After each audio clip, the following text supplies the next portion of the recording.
அவ்வளோதான் மக்களே. இந்த கேம் வந்து எங்கேயோ போகுது.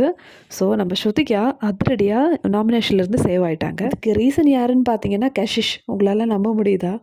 ஒரு நாள் என்னெல்லாம் வந்து நடக்குது பாருங்களேன். ஸ்ருதிகா டைம் கூட ஆனாங்க. அடுத்த எபிசோட்லேயே வந்து கஷிஷ் ஸ்ருதிகாவை சேவ் பண்ணுறாங்க. சும்மா சேவ் பண்ணல. ஸ்ருதிகாவுக்கு பதிலாக ரஜித்தை வச்சுட்டு ஸ்ருதிகாவை சேவ் பண்ணுறாங்க. கேம் எப்படி சேஞ்ச் ஆயிருக்கு பாருங்களேன். ஸோ நேற்று வரைக்கும் இந்த ஸ்ருதிகா கஷிஷ் வந்து எதிரியாக இருந்தாங்க. எல்லா நாமினேஷன்லேயும் வந்து 2 பேரும் மாற்றி மாற்றி குத்திப்பாங்க.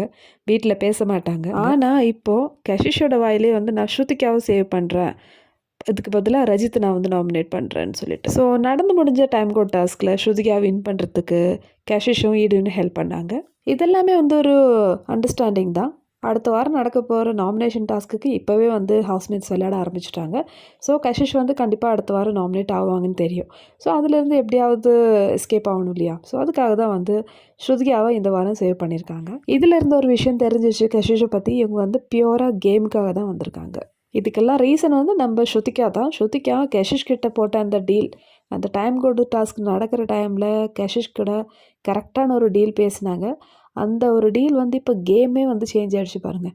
நேற்று வரைக்கும் ஸ்ருதிகா எனிமி, ரஜித் வந்து ரொம்ப பெரிய ஃப்ரெண்டு அப்படின்னு சொல்லிட்டு இருந்தாங்க. ஆனால் டைம் வரும்போது பாருங்களேன் எப்படி சேஞ்ச் ஆகிடுச்சுன்னு. இது கேட்டு ரஜித் வந்து ரொம்பவே ஷாக் ஆகுறாரு. ரஜித்துக்கு வந்து இதெல்லாம் வந்து கெஸ் பண்ணியிருக்கலாமே. இந்த டைம் கோடு டாஸ்க்கு அப்புறமேட்டு இனிமேல் இப்படி தான் நடக்கும்னு சொல்லிட்டு கெஸ் பண்ணியிருக்கலாம். ஒன்றும் தெரியாத மாதிரி ரொம்பவே ஷாக் ஆகுறாங்க. இவர் இவ்வளோதானா, உருவம் மட்டும்தான் பெருசாக இருக்கா? எனிவே நம்ம ஸ்ருதிகா இந்த வாரம் நாமினேஷன்லேருந்து சேவ் ஆகிட்டாங்க. ஸோ அடுத்த 2 வாரம் வந்து நம்ம ஸ்ருதிகாவை கையிலே பிடிக்க முடியாதுன்னு சொல்லலாம். ஸோ 2 வாரம் வந்து இம்யூனிட்டி கிடச்சிருக்கு இவங்களுக்கு. ஸ்ருதிகாவோட ஃபேன்ஸ்க்கு தான் வந்து கொண்டாட்டம்னு சொல்லலாம். ஸோ நம்ம கொண்டாடலாங்க. நம்ம ஸ்ருதிகா வந்து 2 வாரத்துக்கு இனிமேல் கையிலே பிடிக்க முடியாது.